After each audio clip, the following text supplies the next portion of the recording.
The most powerful force that can change anybody's life is the change of identity. What is identity? We all have a way of defining ourselves. And the problem is we probably defined it a long time ago. If someone says, oh, I can't do that, I'm not one of those. But they're really saying that doesn't match my identity. But when did you come up with your definition of yourself?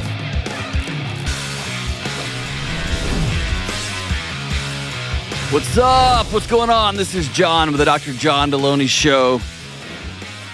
Talking to you about all the things going on in your life, your relationships, challenges with your family, your kids, your mental and emotional health, whatever you got going on. For the last 2 decades plus, I've been sitting with people when the wheels have fallen off in their life. And we're just trying to figure out what's the next right move. And so this show is real people calling from all over the planet. And occasionally I have a guest on. And today's show, I'm pretty excited about, man. This is like the OG GOAT. The OG! The great Tony Robbins joins me to talk about hope, what comes next, the cycles of how the world turns, and ways each and every one of us can look in the mirror and demand and decide and transform our lives from the inside out. The thing I've loved about Tony forever is he refuses to let people be defined by their labels. He just refuses. He sees so much potential in every single person. And he's got a gift, and he's been doing it for 40 plus years. He's got a gift for bringing that out of people. And so I'm excited to sit down with him, man. He's kind of been on my bucket list for a long time. And we have a great conversation here. So check out my conversation with the one and only Mr. Tony Robbins.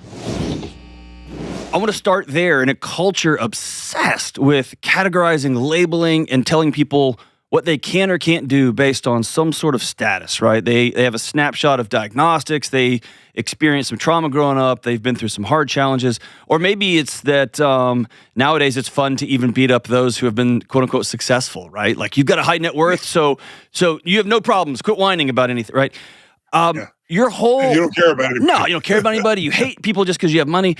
Your whole career has been tell me if I'm wrong, is almost the opposite of much of the what I call the mental health cultural zeitgeist, which is there's something wrong with you. We're going to pat you on the head, go and sit in the corner, and we'll advocate for you.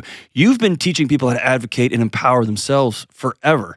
So how do you teach somebody who's trying to build a small family, an entrepreneur just starting out? I've got elderly parents now who are beginning to be reflective over their life. Like, did we have any value here?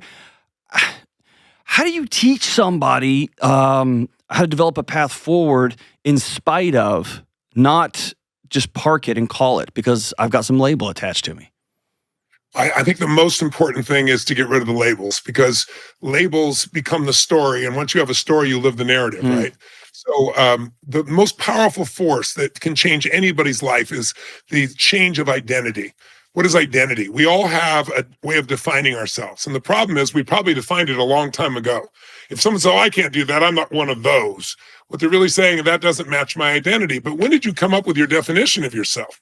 And the power of identity is so powerful. Like, if you, for example, let's say, have a big goal and you start to go for it, in the last minute you get fearful and you put it off, you procrastinate.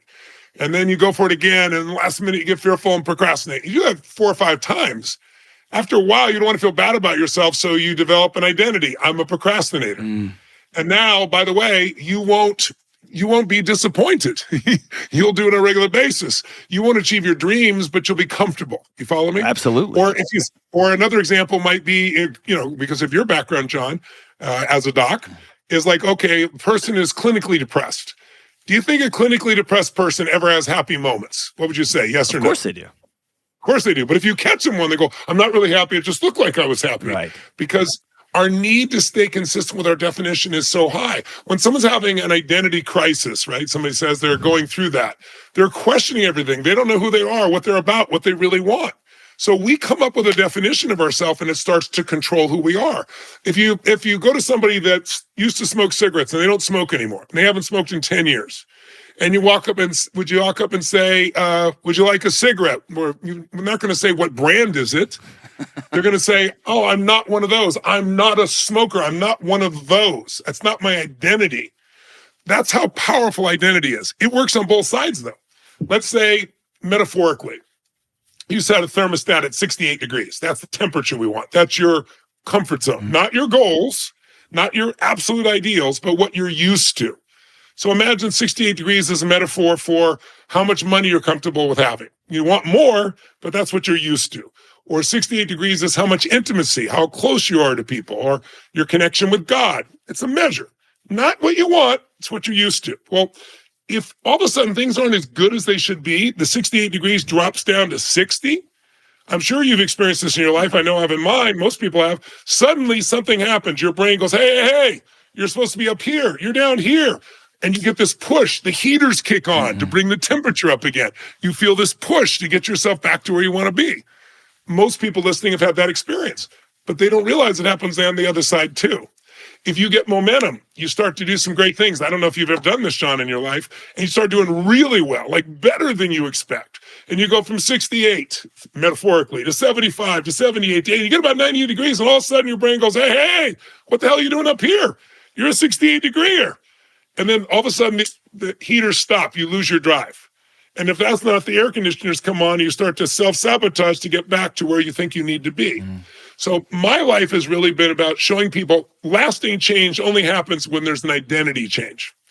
When it's no longer a fight in you to try to do something. It's like, this is who I am. So there's two types of motivations, I'm sure you know, push and pull. Push is I'm trying to make it happen. I got a lot of willpower, and obviously you do too, John, but there's only so much willpower. Willpower will never last long term. What lasts is pull. Something that you want more than who you are, something that you care about more than yourself. That's what everyone needs. If you can find something like that you're going for, then your identity will expand. I mean, I'll tell you how I changed my identity, one version of it. When I had 4 different fathers growing up. My mom was an interesting character. She's quite a handful. And all my fathers were broke, and we always had pain and no money for food sometimes. But I remember specifically, there was a Christmas time, she kicked out my 4th father, and I really loved him. And then she thought I was on his side, so at Christmas, she kicked me out of the house. And she kept my 1960 Volkswagen and earned $40 a week as a janitor.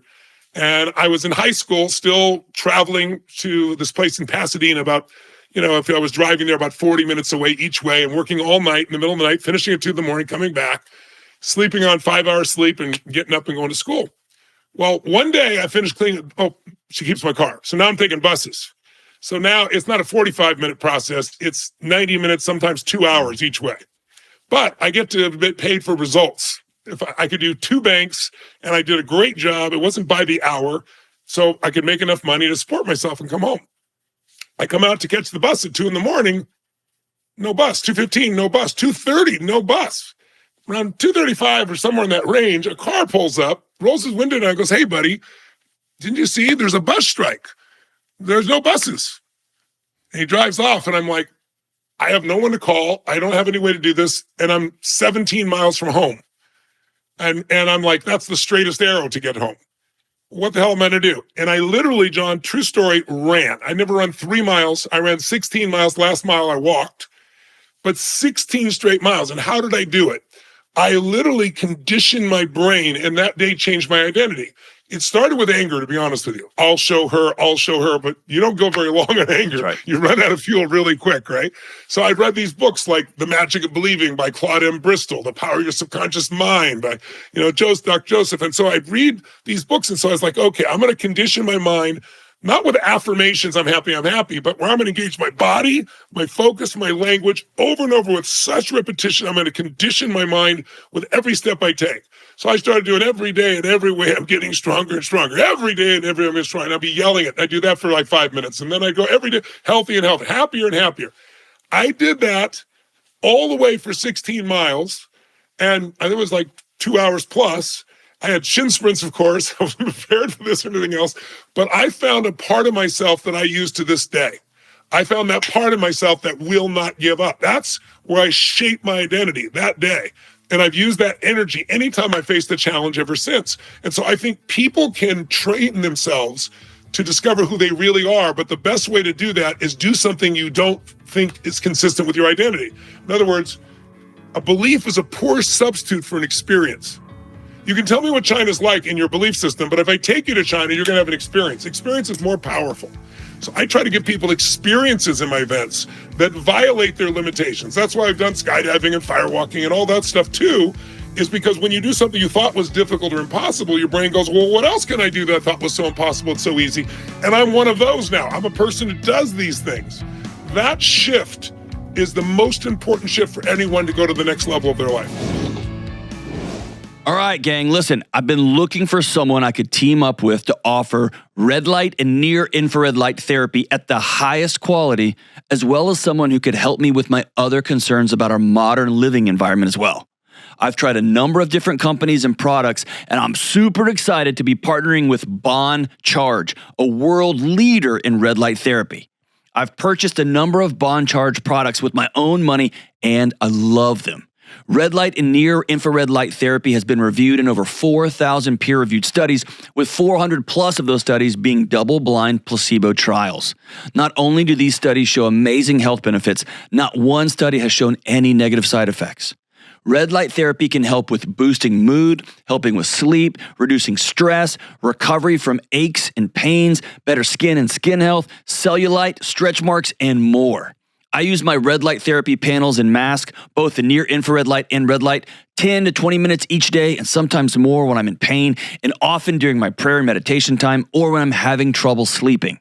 Red light therapy has become a cornerstone of my health and wellness practice. I've also ordered their infrared sauna blanket, their special light bulbs and lamps for my home, and more. Bon Charge ships worldwide in rapid time, and their products, including red light therapy, are HSA and FSA eligible. Bon Charge offers easy returns and exchanges and a 12-month warranty on all red light therapy devices.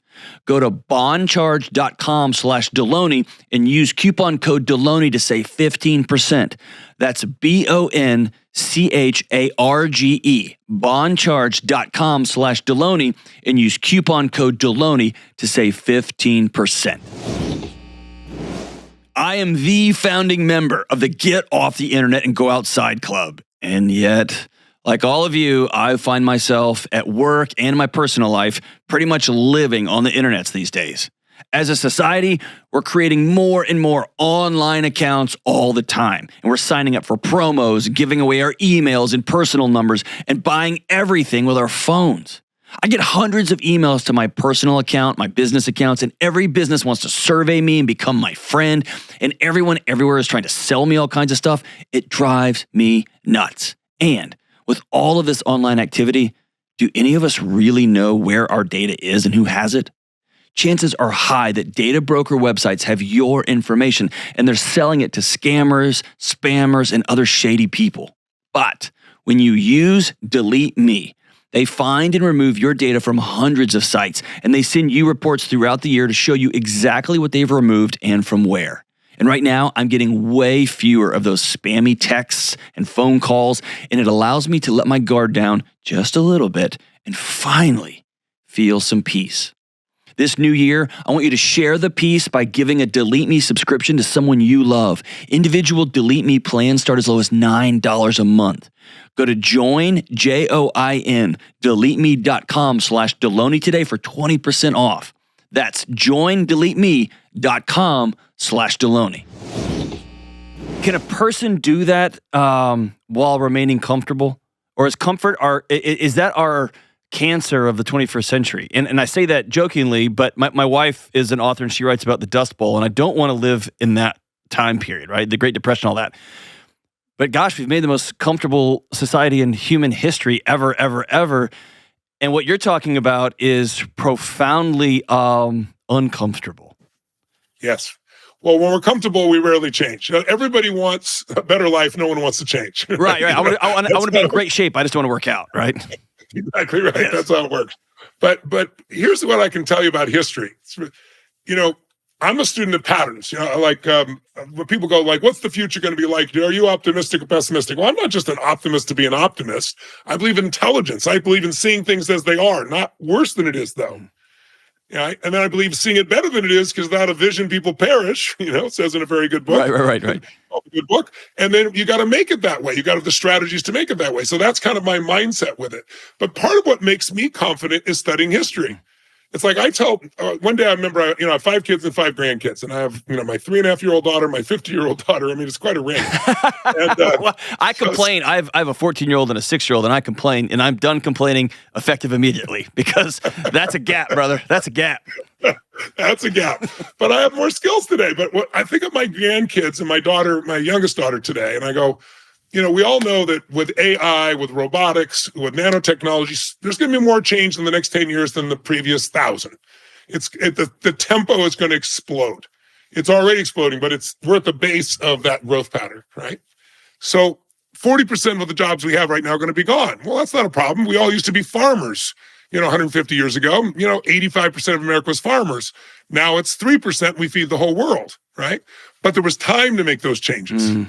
So this is going to happen so fast. So it's like, what needs to be done? Well, everyone needs to learn 3 skills. If you want to have your kids do well, if you want to do well, number 1, you have to be good at pattern recognition. You're good at that, John, or you couldn't do what you do, right? You recognize patterns. That takes away fear.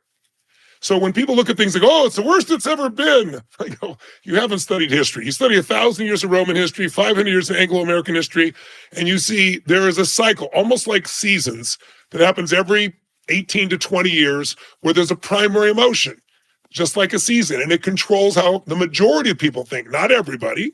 It's how people react to things. The same events are reacted to differently based on the season. And so when you recognize patterns, you're not fearful. Second step, though, is when you learn to use a pattern, you have power. So if you look at anybody that's a good dancer, good singer, someone who's running multiple businesses successfully, someone who's a great investor, which I spend my time studying those people, you'll discover that they don't recognize the patterns, they know how to use them. And then the third level is when you really begin to be a person who creates patterns. So it's like if you want to play the piano, most of us first learn by playing someone else's pattern, someone who was really good that figured it out, right? We look at their pattern, we study their pattern, then we learn to use their pattern. And eventually, if you played enough other people's music, you create your own. That's what's happened in my life with all the skills I have. I'm standing on the shoulders, just like I'm sure you are, of all these great thinkers before us, but also then you bring your own music to it at that stage, right? When you start creating patterns, you have a tremendous amount of freedom in your life. So when I look at life and say, how is life and how are people going to do? I don't get overreactive to what happens in a single business. I have 114 companies now. We do $8 billion in business. I had no business background, but I studied patterns, and they're easy to study. Patterns in business and patterns of people. What happens is there's no fear when you recognize this. But look at humanity even just for a second. When did humanity go from living in fear of survival to being able to stay in one place and build a community and live the way we live today with communities and cities and states and countries? Well, it came from one pattern recognition that we figured out how to use, and it was the seasons.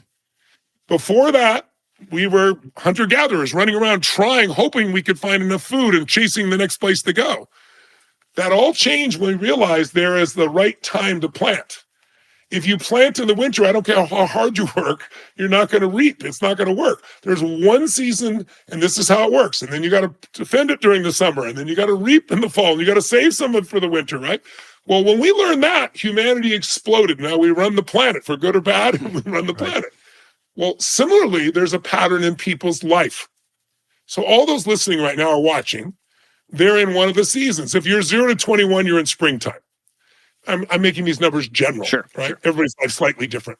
But what happens in that stage of life? Well, it's like if you start a business in an optimistic springtime, you think you're a genius because everybody's well in business in springtime. Everybody's optimistic. Money's available, goes really well. Well, similarly, when you're a child, you're protected. Now, some of us had to go to work at 7 and 8 years old, but still you're overall protected. Someone looked out for you. If there's a war, you didn't go fight the war.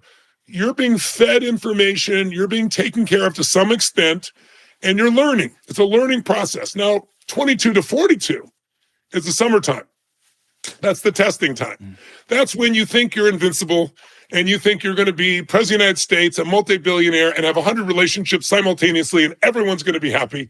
And you discover you can't even run one relationship by the time you're 30 or 35. And you discover you're not the president of the United States. And so now you realize you're not invincible. That range is you're the soldier of society. You're going to take what you learn and say, I don't know if I believe this. I'm going to test what I believe. I'm going to see what I try. I'm going to create my model of the world, right? You might duplicate what you learned. You might come up with something new, but it's a testing period. If we have a war, you're the ones that go to war, 22 to 42. That's who goes to war, right? So you're the soldier of business. You're the soldier of society. You're learning. You're growing. It's also the period of time where all studies show people are most unhappy because they're trying to prove themselves, trying to figure out who they are. They haven't figured out relationship yet. They haven't figured out their career yet, so forth. But if you keep growing through spring and summer, you get to the reaping time called fall, and that's 43 to 63. That 20-year period overall is when you'll earn the most, because if you grew during spring and summer, by this point, you know more people, you have more relationships. I'm sure, John, you can do more with your pinky now than you used to do working 20 hours a day. You might still work 20 hours a day, but you just do that much more. You can accomplish that much more. So you are the leaders of society. You're the engine of society. That's the power time. That's when you're going to have the greatest rewards potentially. But the ultimate rewards, and I can tell you because I'm there now, is 64 to 84 to 104 to 120. The oldest humans lived to 120. That's the winter time, but that's elderhood. That's where you really get to lead, where your leadership is because you're not trying to prove yourself to yourself or anybody else. You know that no matter who you are, I mean, if you're Jesus, people still going to try and not be happy with you. There's no one you're going to please everybody, right? If you don't have holes in your hand, you're not going to please everybody. Right. So after a while, you realize, it's not that you don't care. It's just that you don't care. I don't care. Right. You're here to serve. If people don't get it, it's okay. I don't have to have everybody understand. And so there's a different level of comfort in yourself. And you have relationships that are 20, 30, 40 years long. And you know who you are. And so now you feel like if you've taken care of your health at least, and you've done well in terms of your life, you have unlimited freedoms to do, share, create whatever you want. And it's like life is the greatest gift possible. So those are the stages. But there's also seasons of history. So think about it. We go through 20-year periods. So imagine, I'll just give you this one final metaphor. Imagine you're born in 1910, and you don't have to be a great historian to remember, okay, if I'm going to go the first season of spring, it's going to be 1910, 20 years roughly to 1930. Well, when those people were growing up, they were protected during World War I, looked out for. They didn't have to go through the war.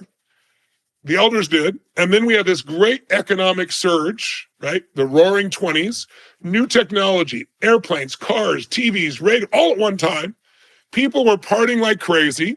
And that generation was originally called flappers because all they did was party. They didn't do squat. They were incredibly weak. You'll see where I'm going from where you started this question. Long way from it, but returning to it now. And what happened is, when they hit 1929, they thought 19 years old, I'm going to get a car. I'm going to party. I'm going to go out and have the time of my life. And what happened? Stock market drop, people jumping out of buildings, the middle of the Dust Bowl in the Midwest, people standing in line for bread, people trying to figure out how to survive. So a generation that was incredibly weak became strong because the times demanded it. That's what makes us strong. Going back to your original point. And then guess what? They went through 10 years of depression. Now, depression wasn't every moment. There were moments it was positive, 31, 32, and then it went back negative again. So when it's wintertime, there can be sunny days. Just the overall theme is fear and concern. But guess what? When they made it through all that, they made it to 29 years old, and it's 1939, and now World War II breaks out, and it looks like, none of us were alive back then, but those that were, look, Hitler was winning everywhere. In days, he was taking over countries. He's bombing London. I mean, it looked like the whole country, the world's going to hell. And the stock market drops through the floor. And these people volunteered and went to war and won. They fought and they won. They became known as the greatest generation. And when they came home, the season changed. Winter was over. They made it through 20 years. They're incredibly powerful. And good times were here. Think about how different the 50s were. And the early 60s, up until Kennedy was shot, was a time of tremendous optimism in this country. And people, like, if you came back from the war, you were honored. If you came back from the war, you got the Viet loan, the veteran loan, and you went out and you got a home in the suburbs. And new technology made it easier to be home. And then guess what? After about 18 years, we get exhausted with the optimism. And we go through the summertime that tests us. Kennedy gets killed. Bobby Kennedy gets killed, Sr. Martin Luther King gets killed, and generationally, and this happens every 80 years like clockwork, that generation goes, I'm not going to war. Why should I go to war? That generation that was protected, right, by their parents that grew so much by pain. And so what they do, they went to college and they had love-ins and they said, you're all mean people and you think you're so great, but you don't treat black people well, you don't treat white people or women well, which is also true, by the way. But they saw what's missing because they were well-fed. They didn't have to go to war, right? They raised their children differently. They weren't there for their kids. They were off doing their thing, and their kids were latchkey kids, X generation. They came home and let themselves in the house and watched TV and figured out how to be independent. They developed a different mindset. So think of the 60s and 70s versus the 80s, 90s, 2000s, completely different way of being. One way to measure it is in college, they asked for 60 years, what's more important? A philosophy of life that makes you feel happy or the skills that make you financially independent? When they asked the 60s and 70s, 82% said, what would you guess? Philosophy or the skills? Oh, it was like the philosophy. It was like Right. I want to live a good life, right? That's right. In the 80s, 90s, 2000s, guess what the I want answer to make is? money. Completely. How do I make money? Yes. That's right. Because they were raised differently. What about me? Right? That's right. And now we're turning back to winter, where people are fearful all the time, where the same events are interpreted like it could be the end of the world, but it isn't the end. It's just a change, a transformation. So these things have gone on forever. And when you see them, you start to realize that no war lasts forever, no pandemic lasts forever, no winter lasts forever. And by the way, some people freeze to death in winter. Other people get really strong. They learn to ski and snowboard and have a good time. They build their business. They build their family. And we're overall in a winter right now. But spring is coming. And how far are we in the winter? If you study historians, they think we might be 3/4 the way through it. There's still some winter to go through. There's still some economic challenges. There'd probably be some form of war, maybe cyber war with China or someone. But on the other side of that, people get tired of feeling that way, and they want that new springtime again. Those seasons are part of life. That is what people need to understand, is how to take advantage of the season they're in and not think that problems, most people's biggest problem is they think they shouldn't have any, when problems make us grow. So here's the last thing I'll say on that long tirade. No, it's great, man. Thank you. But here's the history of the world in 4 sentences. And it comes back to what you started this question with. Good times create weak people. They don't mean to be weak. They just don't know. They've never been tested. If you live in Florida, you think cold is 68 degrees, right?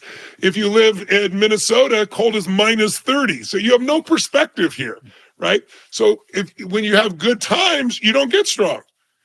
By the way, if good times create weak people create bad times. Bad times create strong people. And strong people create great times. And then a cycle returns. That's the history of the world. So can we be optimistic about the future? Yes. And by the way, the X generation, the millennial generation, the Z generations that are looked down by Xers and baby boomers, like they're so weak and all that stuff, I have no worries about them. Yes, right now, some of them react like I have to have a trigger warning before you can talk about something, but that's not the majority of them. And because of winter, they will be tested. And when they're tested, they will grow, and they have great tools, great technology tools, great intelligence, great caring. They're going to be the next heroes of our generation, of the next generations. Can you opt out of the cycle to create your own safe, and I don't mean that in a, the way it's been politicized, but create a thriving place inside of a cycle like that? Or do you have to just ride it out?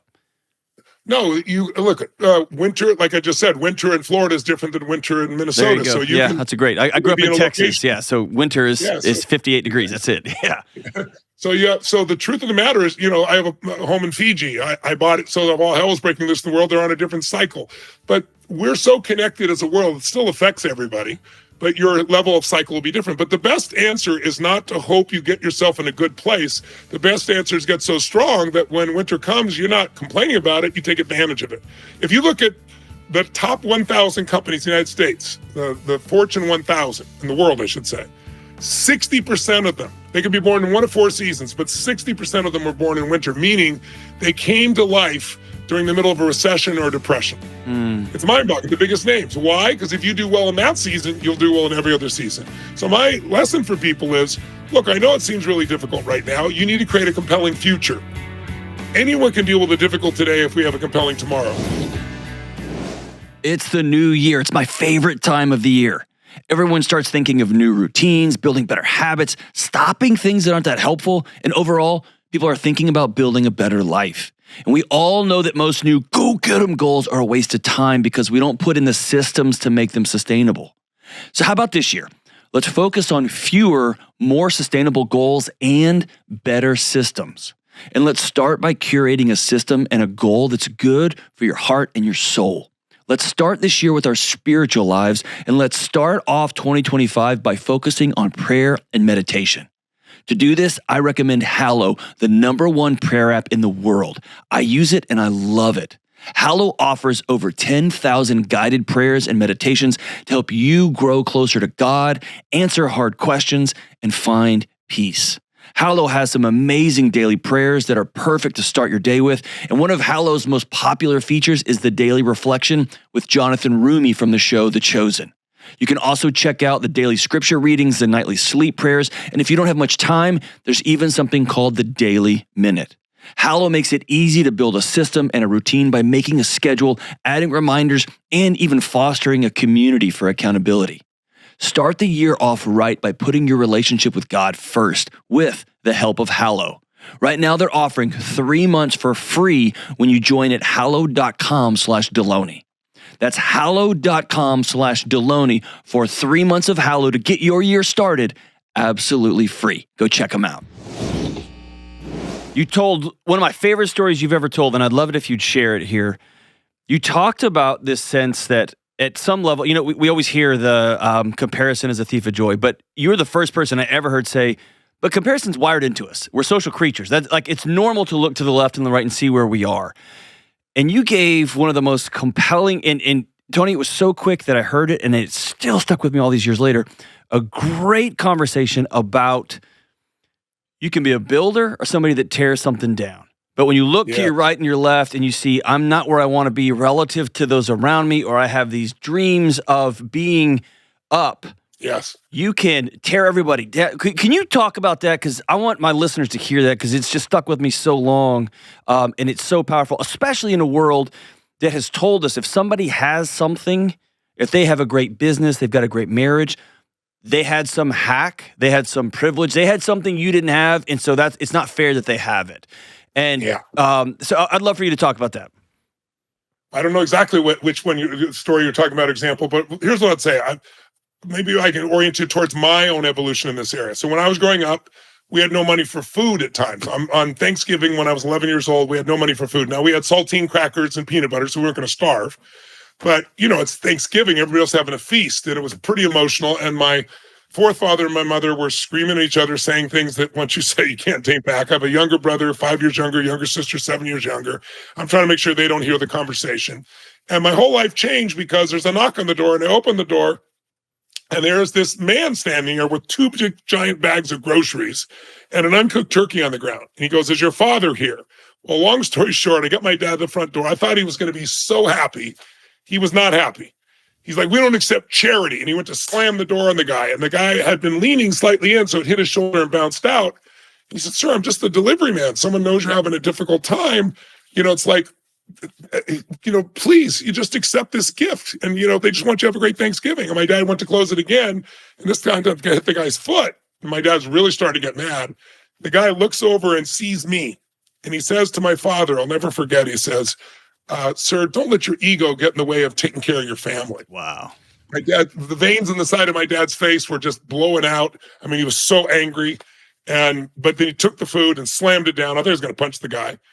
And I remember I left that going like, why is he not happy? And a few weeks later, he left our family. It was the worst. I felt the worst moment of my life at that point because I loved him. But he focused on 3 things. 3 things control your life. What you focus on, because every moment you're deciding what to focus on. The decisions you make about what to focus on, the decisions you make about what it means, and decisions you make of what to do. So that day he focused on, he hadn't fed his family. I know because he said it constantly. The meaning was the worst part. He said he was worthless because he'd not take care of his family, and he decided to leave.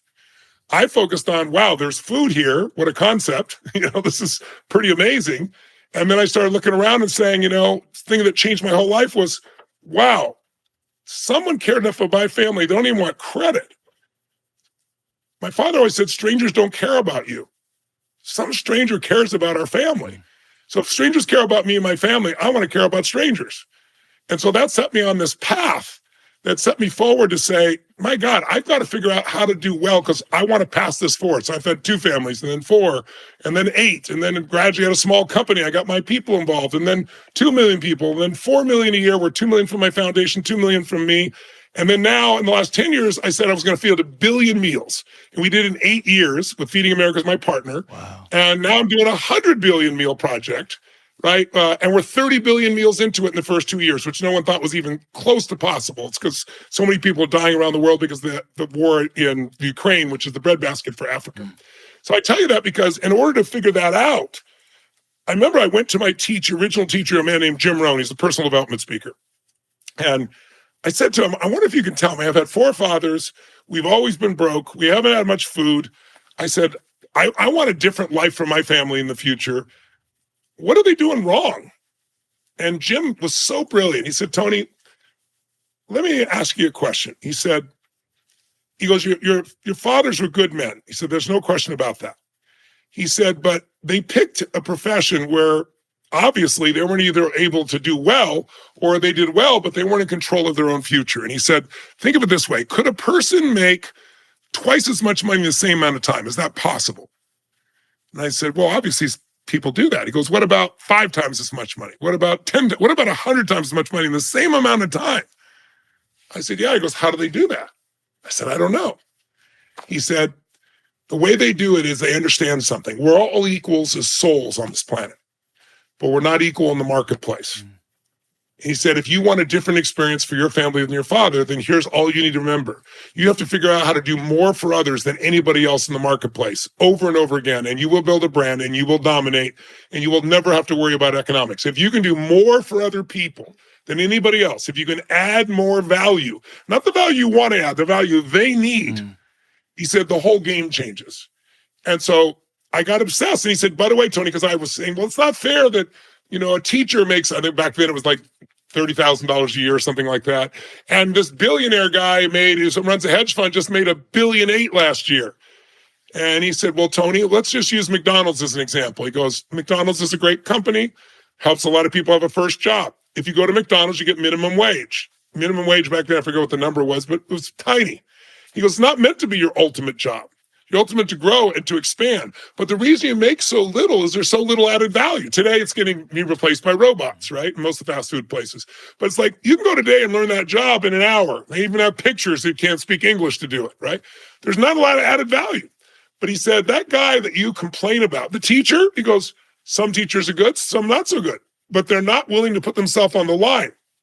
They want to be paid the same amount and they want a pension, whether they teach well or not, whether students learn or not. I said, but I had some great teachers. He goes, I did too. But how many? Well, they changed my life. He goes, well, that's great, but they picked something safe. He goes, the guy that you're talking about, he got people a return of an average of 34% last year. That was when people were trying to get 5% returns. He said, Tony, he does that for foundations. He does that for businesses.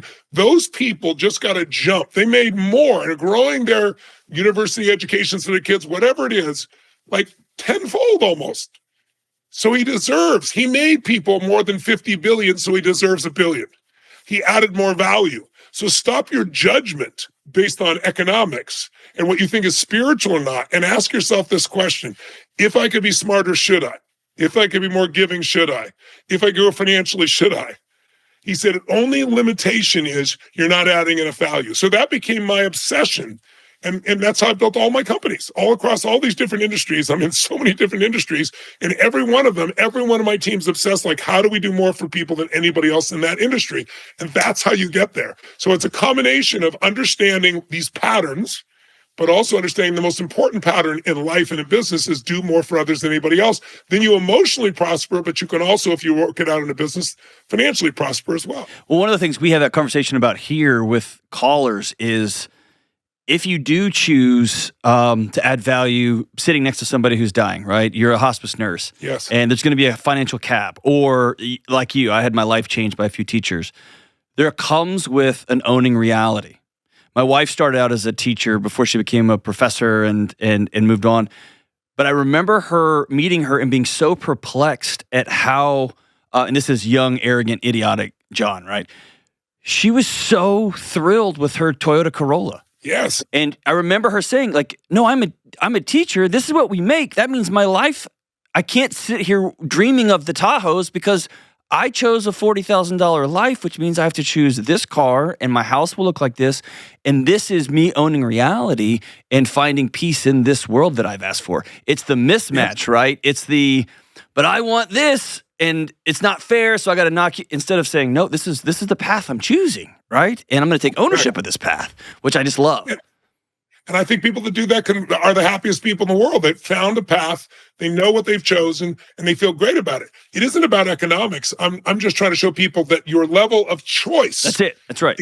Expands with the level of contribution that you make. And these people aren't lucky, because what I learned from Jim Rohn was success leaves clues. That if someone is successful, not for a day or a week or even a year, but decade after decade, if they've lost weight and kept it off 30 pounds for 15 years, if they've been in a relationship 25 years and they're passionate for each other, they're not just hanging out. If they've started with nothing, anybody can make money, anybody can get lucky, but they're financially free 20 years later still and are able to do beautiful things. They're not lucky. They're doing something different than you. So if you don't like where you are, instead of complaining, study them, because you can try and take 10 or 20 years to figure it out, or you can take someone who took 20 years to figure it out, find out what they learn in a few days or a few weeks or a few months, get yourself on the path to get there in half the time, 10% of the time. So my whole life became about how do I compress decades into days? And so I love wickedly smart people. So most of my books have been me, like I want to help people financially after 2008. I was so angry because I work with Paul Tudor Jones, one of the top 10 financial traders in history. And, these guys they're the kings of the mountain. And I looked around and saw what was happening, and that a few people almost destroyed the entire world economy. It's like, I want to show people how to take care of themselves in this area. I wasn't known for finance. I taught finance before, but not known for it. It's like, I don't care. I'm gonna write a book. I hadn't written a book in 20 years. I didn't like writing books. I went to Simon & Schuster and said, I'm gonna write this book. And they said, Tony, I'm gonna write a book in 20 years. We'll give you $1 million more not to write a financial book. They literally offered me $1 million more. They said, because that's been picked over. It's a vulture. There's nothing there. I said, there's nothing there because it's all the same BS. I said, I'm going to tell you, I'm going to go to the very best in the world and find out what they do. It's what I do best. And then teach that. Something like billionaire clients could use, but something just beginning the journey can use, right?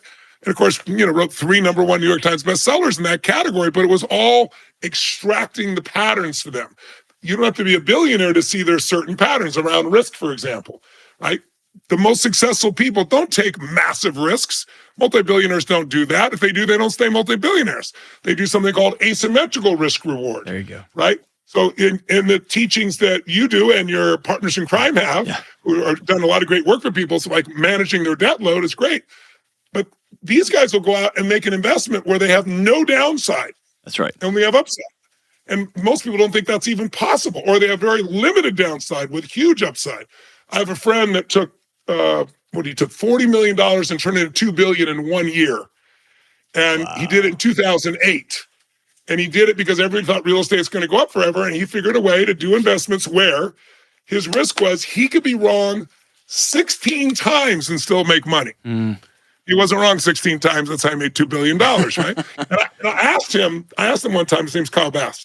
And I said, Kyle, how would you teach this to like a child? He goes, Tony, I can't believe you asked me this. He said, I was just thinking, how can I teach it to my kids about 6 months ago? And I found the answer. And I said, what's the answer? He goes, asymmetrical risk reward is the least amount of risk, most amount of upside. So I kept asking the question, what's an investment I can make that has no downside, I cannot lose, and only upside? And I said, I can't think of one. He goes, most people won't even ask the question. But he said, I asked it for 6 months till I got the answer. And he goes, the answer was nickels. I said, nickels? He said, yeah, if you invest in a nickel, it never goes down. It's always worth a nickel. But he said, it costs 9 cents to make a nickel. That's how our government works. He said, it won't last forever. He said, they used to do that with pennies. Pennies used to be made of copper. Now there's almost no copper. It's mostly tin in pennies. But here's what you need to know. Those pennies that were the old ones were twice as much, 3 times as much, just because of the content. He goes, just the content itself, it costs 9 cents to make it, but the actual, if you were to melt that smelt value of that 5 cents, is really 7.5 cents. So he says, I can make a 25 to 30% return on day one. I go, but you can't melt the money. He goes, no, you can. He goes, but you don't need to, because he said, like I said, when they change the game, the numbers will go up. So he called the Fed and bought all the nickels. He bought 20 million nickels, truckloads of the nickels, had his kids carry all the nickels, put them in there. He said, if I could push a button right now and buy all nickels, I'd make my entire thing that. He goes, because I'm up 25 to 30% instantly. And he goes, there's no downside. So that mindset is what can shift people. They don't have to live this small little world, but they have to be willing to understand that 4-letter word that most people avoid at all costs. It's called risk. It's not about not taking risks. It's about taking intelligent, asymmetrical risks. Those are the people that win at the highest level. And that's true with your family, asymmetrical, emotional risks, right? You know, the downside is so little compared to the upside of you stepping up and telling the truth, yes, or breaking through in that relationship, or going after your kid and not letting this stuff continue. But most people, especially after COVID, nobody wanted risk of anything. They didn't want to, I remember I was telling people the 6-foot thing, there's no science behind it. I was telling people that in 2020, and people were online slamming me and everything else. And like 4 months ago, Fauci admitted under oath that the 6-foot thing had no science behind it, that he didn't know how it kind of appeared. And people walking around like lemmings, freaking out if someone was within 4 feet of them.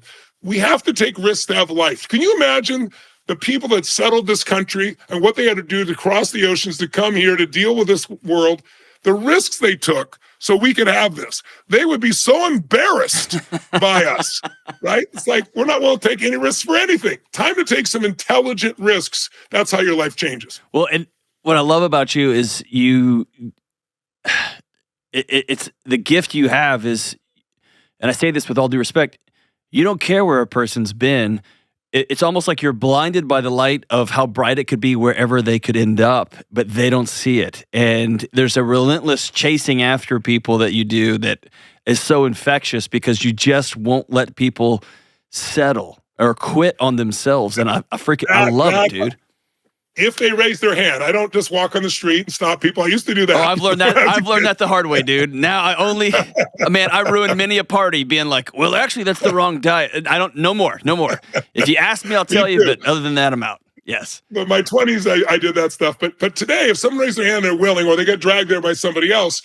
But what I do is I create an environment where I don't have to tell them that. Again, I give them an experience where their energy is lifted so much. I mean, people won't sit for a 3-hour movie, and we go 12 hours a day for 4 straight days and nights. And, we just went for 19,000 people in New York.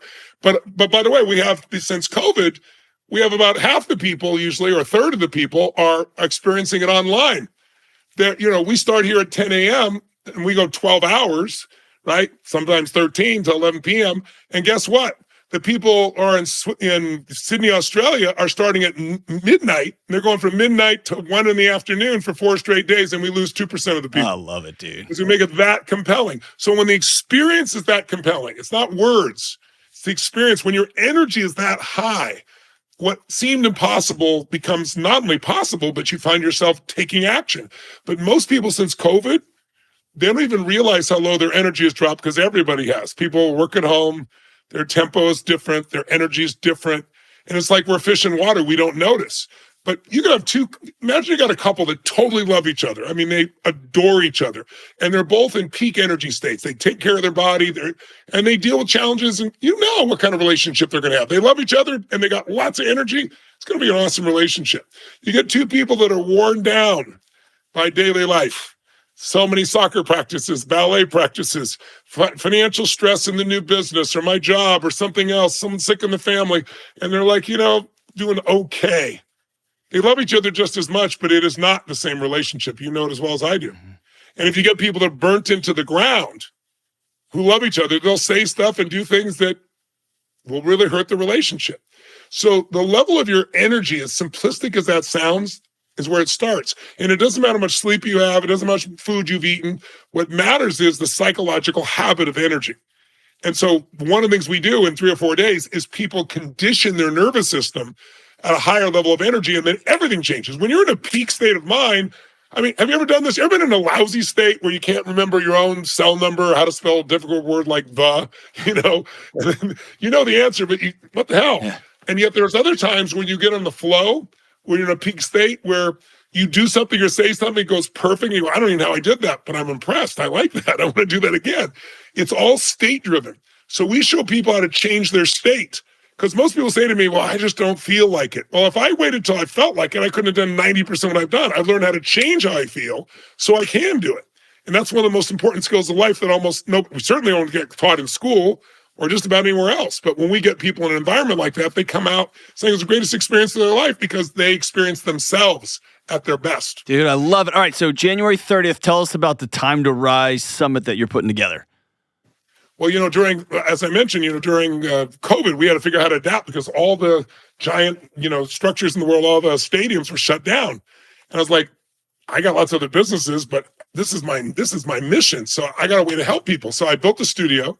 I put 50-foot high ceilings, 20-foot high LED screens, 50 feet around. And then I went to the founder of Zoom, Eric Zahn, and I said, look, he's a fan of mine. I said, I can't have 1,000, I need 25,000. And then I created some software. So instead of clapping, you shake your phone and it sends an electrical signal. If one person does it, you don't hear it. But when 25,000 people do it, it's like thunder. So now people at home are experiencing something like they're there. And so we decided I'm going to eliminate all the things that stop people. It's money, it's travel, it's time. So I said, let's do an event to help people right now. They need it desperately. Let's charge nothing. Let's do it so they can do it from their home or their office, wherever they are. We'll do it on Zoom. And let's make it so that it's not too long, but enough, not an hour of some pump up, but about 3 hours for 3 days in a row, enough to give them the skills to go from where they are to where they want to be. And we've done it every year for the last 4 years. And I'm doing one final one this year. And I'm real excited about it. So as you said, it's January 30th, 31st, February 1st. It's called the Time to Rise Summit. And you can come with your family, your friends from your house or from your coworkers at the office. And what it'll do is give you a path. It's like everybody knows New Year is a great possibility, right? We get excited. New year, new life. It's totally artificial, but it feels good. And people are willing to start working out or something, but then they don't have a real plan. So what happens? They could do it for a few weeks and make their New Year's resolutions, and then they're gone by the end of the month, right? This is figuring out what you really want for 2025. What's been holding you back? How are we going to shift it? What are the strategies? Put together the plan literally in 3 days. So imagine like going to a 3-hour movie for 3 days in a row, but this one changes your life. And there's zero cost. It's not partially free. It's totally free. So if they go to timetorise.com or Time to Rise Summit, summit.com. You can register yourself for it, and it's coming up, but get yourself registered. Last year, we had 1.1 million people from 193 countries, every country in the world, who participated. That's amazing. And I think the timing of this event is genius because it's when everyone starts running out of gas. And it's like that guy that's about to stop running, and then somebody runs up next to him and goes, hey, let's keep going. And in fact, we're gonna pick it up. And then all of a sudden you find yourself at the end of that workout, you ran further and faster than you ever thought you could go. So that's right. That's amazing, man. Hey, it's been this is a bucket list thing for me, Mr. Robbins, and I'm really grateful for your time. I know it's the most precious resource you got. And well, you too, John. I really appreciate it. Please keep doing the great work you're doing. Appreciate that. I know nothing's going to stop you. You're as driven as I am in that area. I really salute the work you're doing. This show is sponsored by BetterHelp. Hey, folks, we all have stories. We have the family and cultural stories we were born into. We have the stories about the good and the challenging things that have happened to us. And we have the stories that we are constantly telling ourselves. The stories of our past and the stories we have yet to write about futures that are powerful. And while you can't go back and change any of your old stories, the world is waiting to see what story you're going to write next. As we enter into 2025, I want to encourage you to examine and even heal your old stories and be intentional about the new ones that you're writing. And I'm not talking about goals that will be long gone by February. I'm talking about writing new stories that will change your life forever for the better. If you're like me, therapy can be a great place to explore the old stories and begin to write new ones. Maybe think of your therapist as your editorial partner, helping you write new, better stories. And if you're considering therapy, I want you to consider BetterHelp. BetterHelp is 100% online therapy, and you can talk with your therapist when it works for your schedule. Get online and fill out a short survey, and you'll get matched with a licensed therapist, and you can switch therapists at any time for no extra cost. Start writing a new story this month with BetterHelp. Visit betterhelp.com/Delony to get 10% off your first month. That's BetterHelp, HELP.com/Delony. All right, so that was my conversation with the great and powerful Tony Robbins.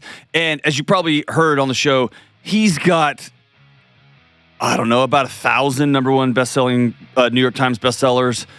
He sells out his events all over the planet, and he's got this free event coming up that I want you all to check out. Everything's going to be linked in the show notes. Everybody, go out and find a quiet moment for yourself and look in a mirror and ask yourself, what do I actually want? And then start crafting a plan to go make it happen. Thank you so much. I'll see you soon. Love you guys. Bye.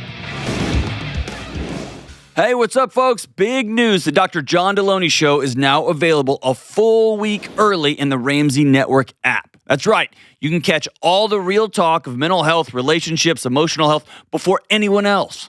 And the best part, it's completely free. Just click the link in the show notes to download the Ramsey Network app and start watching early today.